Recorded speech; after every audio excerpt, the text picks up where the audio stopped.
পথ হয়েছে ঠিকই, কিন্তু ওদের মূল বিষয়টা নিয়ে কোনো আলোচনা হয়নি।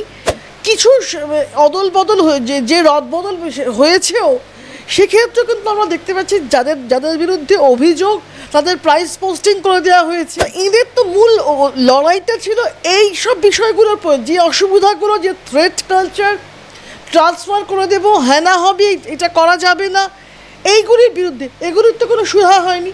এটা ওদের ইন হাউস ফাইট। এর ভিতর ঢুকে সাধারণ মানুষকে বিভ্রান্ত হয়ে লাভ নেই। দুর্গা পুজো হচ্ছে দেবী দুর্গার আবাহন বিসর্জন সংক্রান্ত পুজো, বাঙালির শ্রেষ্ঠ পুজো। দুর্গা পুজো কোনো উৎসব নয়। এই মহিলা আজকে উৎসবে ফেরার ডাক দিচ্ছেন। তিনি এক সময় এমন কাজও করেছিলেন যে একটি অন্য ধর্মের অনুষ্ঠান যাতে সুচারুভাবে সম্পন্ন হতে পারে বলে দেবী দুর্গার যেদিন দশমীর মানে যে ভাসান হওয়ার যে বিসর্জনকে উনি উইথহেল্ড রাখিয়েছিলেন। নবান্নে আজকে বৈঠকের জন্য জুনিয়র ডক্টররা তারা আবার চিঠি পাঠিয়েছেন তাদের যে দাবি বাকি ছিল সেই দাবি সম্পর্কে, এবং কোথাও যে স্বাস্থ্যক্ষেত্র সুরক্ষা যেটা বড় প্রশ্ন হয়ে রয়েছে তাদের কাছে সেই বিষয় নিয়ে নবান্ন থেকেও পাল্টা জবাব এসেছে। তাদের সঙ্গে বৈঠকে বসবেন, আলোচনা করবেন, এবং এই বিষয় নিয়ে ঠিক এই আদান প্রদানের পরে অভিষেক বন্দ্যোপাধ্যায় তিনি একটি সমাজ মাধ্যমে বড় পোস্ট করেন। তিনি বলেন যে জুনিয়র ডক্টরদের স্বাস্থ্য নিয়ে বা স্বাস্থ্যক্ষেত্রে সুরক্ষা নিয়ে তাদের দাবিটা ন্যায্য, কিন্তু তার পাশাপাশি তাদের কাজে ফেরারও অনুরোধ করছেন।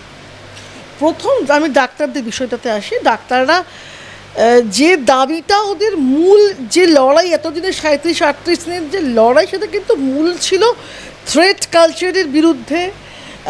যে স্বাস্থ্যক্ষেত্রে যে উত্তরবঙ্গ লবি চলে, এই উত্তরবঙ্গ লবিকে সরানোর বিরুদ্ধে, এবং যত রকম অনিয়ম আছে ওদের স্বাস্থ্য দপ্তরের ভিতরে, এই অনিয়মগুলো যাতে স্বাস্থ্যমন্ত্রী তথা মুখ্যমন্ত্রী মানে চিরদিনের জন্য ফর গুড সরিয়ে দেন, এই ছিল ওদের মূল আন্দোলন, যার শুরুটা হয়েছিল ডাক্তার দিদির মৃত্যু থেকে।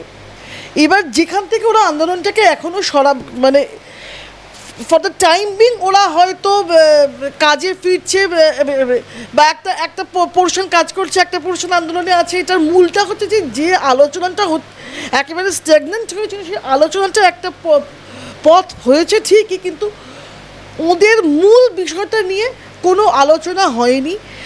আপাতত ক্ষেত্রে সমস্যাটাকে সমাধানের জন্য কিছু অদল বদল যে রদবদল হয়েছেও সেক্ষেত্রে কিন্তু আমরা দেখতে পাচ্ছি যাদের বিরুদ্ধে অভিযোগ তাদের প্রাইস পোস্টিং করে দেওয়া হয়েছে। মানে আমি অন্যায় যে একটা সমাজ মাধ্যমের রসিকতা হচ্ছে এইটাই যে বিড়ালটা ডাইনিং টেবিলে বসে মাছ খেত, তাকে রান্নাঘর ট্রান্সফার করে দিয়েছি। তো আমি করতে করতে এতগুলি কাজ হয়েছে, এইটুকুই যা হওয়ার হয়েছে।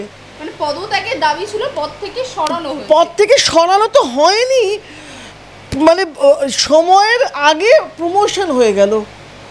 আমরা কারোর বিরুদ্ধে কোনো শাস্তিমূলক সিদ্ধান্ত নিতে দেখতে পেলাম না প্রশাসনকে। এটাও কিন্তু ওদের হয়তো ডাক্তারদের ক্ষোভ থাকা উচিত এই বিষয়। আর এই যে ঘটনাটা, এটা কিন্তু শুধুমাত্রই একটি ধর্ষণ বা যেটি হয়েছে যৌন তাড়নার কারণে ধর্ষণ যদি কেউ ভেবে নেয়, তাহলে সে মূর্খের স্বর্গে বাস করছে।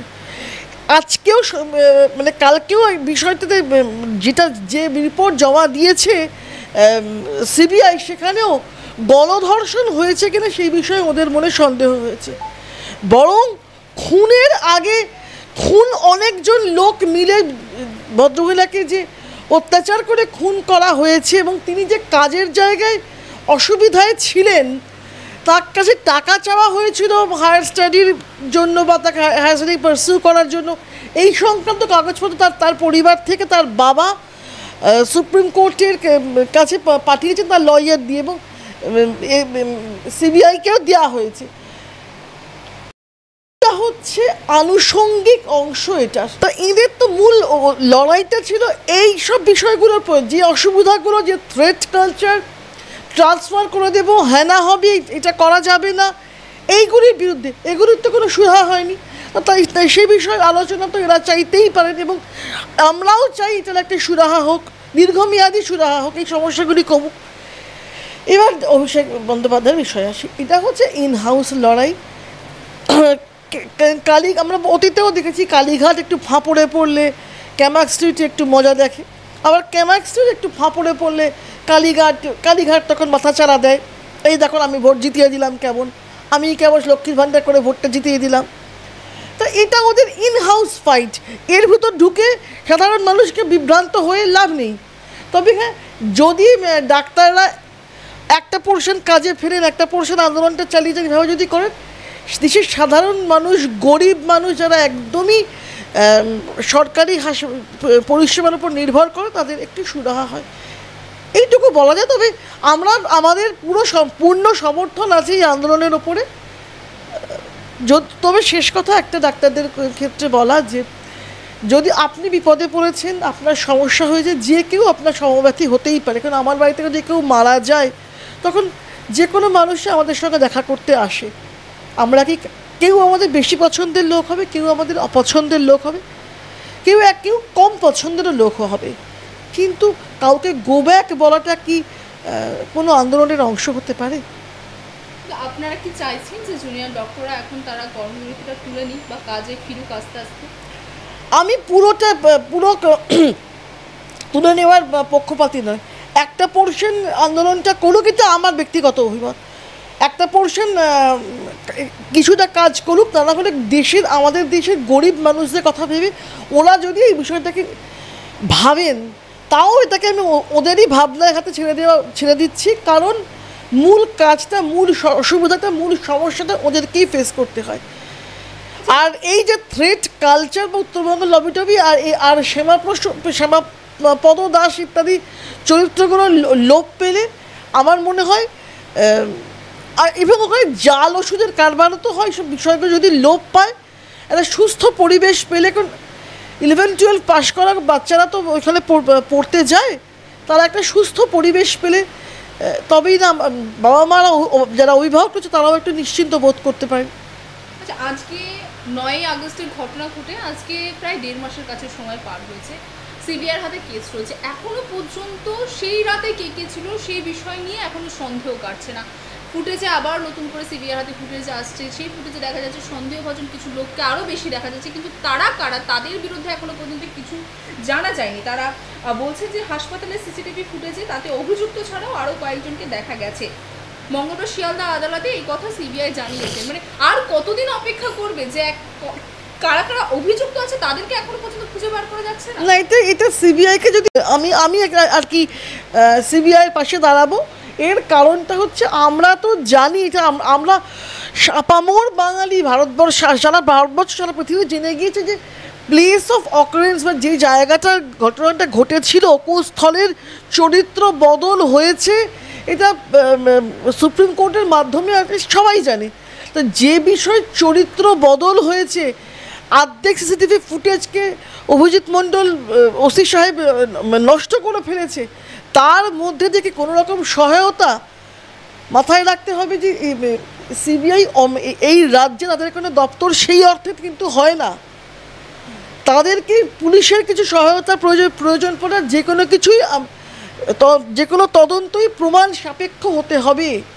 যদি প্রমাণটাই যে ক্ষেত্রে লোপাট, এখানে মূল প্রমাণ আর একটা জিনিসও ছিল, সেটা হচ্ছে বডির যে সুবিধাটা ধর্মীয় কারণে আনিস খানের ক্ষেত্রে পাওয়া গিয়েছিল, তাকে বডিকে 2 বার করে পোস্টমর্টম করা গিয়েছিল, এক্ষেত্রে কিন্তু বডিকে তড়িঘড়ি জ্বালিয়ে দেওয়ার কারণে বা অন্ত্যেষ্টিক্রিয়া করে দেওয়ার কারণে দাবি করেছিল যে তারা চেয়েছিল দ্বিতীয়বার।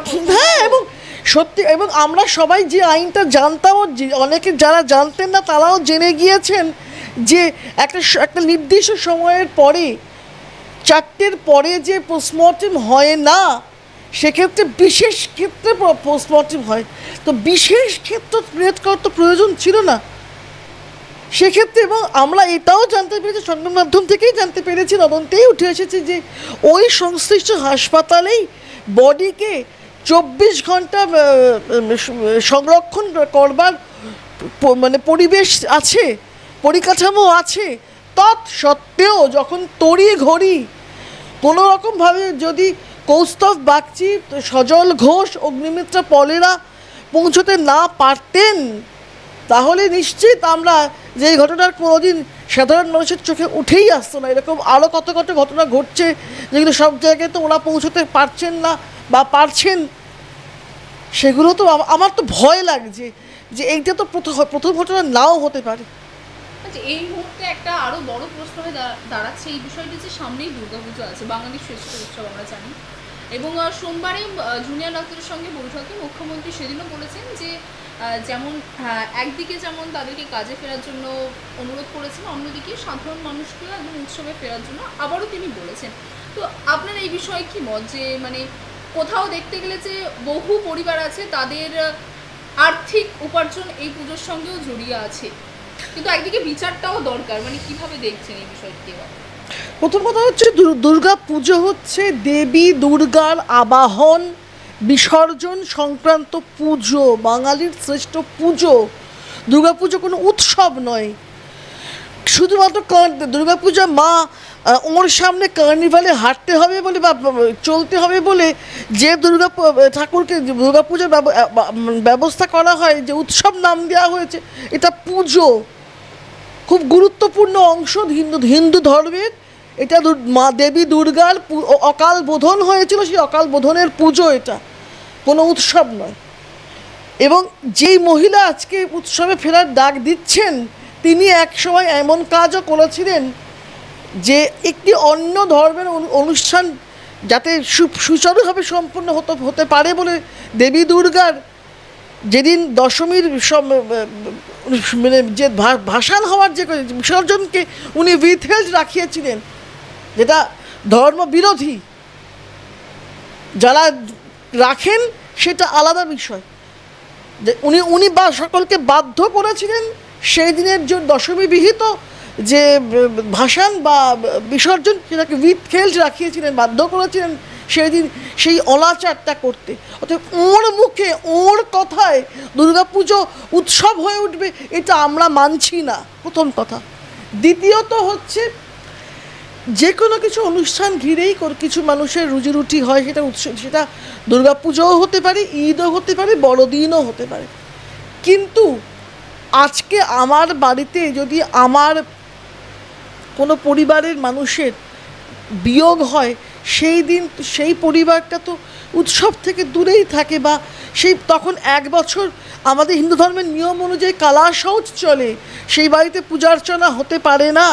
ওই যতদিন না শ্রাদ্ধ হচ্ছে স্বাভাবিক পূজাও হয় না, শ্রাদ্ধের পরেও যে পুজো বাৎসরিক যে পুজোগুলো সেগুলিও করা হয় না।